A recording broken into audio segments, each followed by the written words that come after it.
為着要了解學生的學習，今仔全台灣是有17個縣市針對3年仔到8年仔學生來做學歷檢測。也毋過有教師團體是煩惱講，學校會把檢測結果用來分班。佇屏東縣甚至有老師反映講，校務會議會來提出來檢討。也毋過屏東縣教育處是強調講，毋捌甲檢測結果公開排名，也是講提來檢討老師。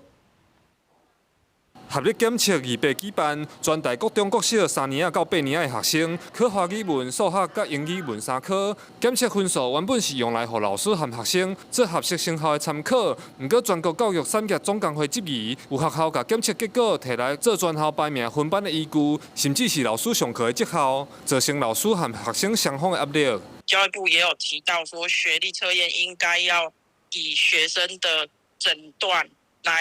來做基礎，而不是當做老師學校的考核績效。中教大的考題是對於屏東縣來講，學生的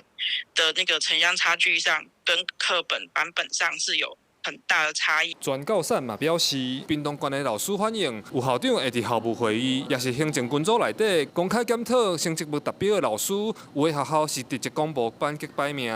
成績較歹的學生和老師就去互做記號。學生囡仔為着分數，一直拼性命做題目，已經失去學歷檢測的意義。精進教學品質，那分析結果是以學校為單位來做回饋，作為教學調整跟課程規劃的參考。那檢測的結果並非用於學校或學生的排名。縣府教育處回應，學歷檢測主要目的是了解學生學習狀況，協助學校調整教學方向，唔捌要求學校公開班級排名，嘛袂甲成績做老師考績、校長遴選的依據。全教產是呼籲應該要廢除學歷檢測，回歸學習輔助的機制。記者柯秉哲，屏東報道。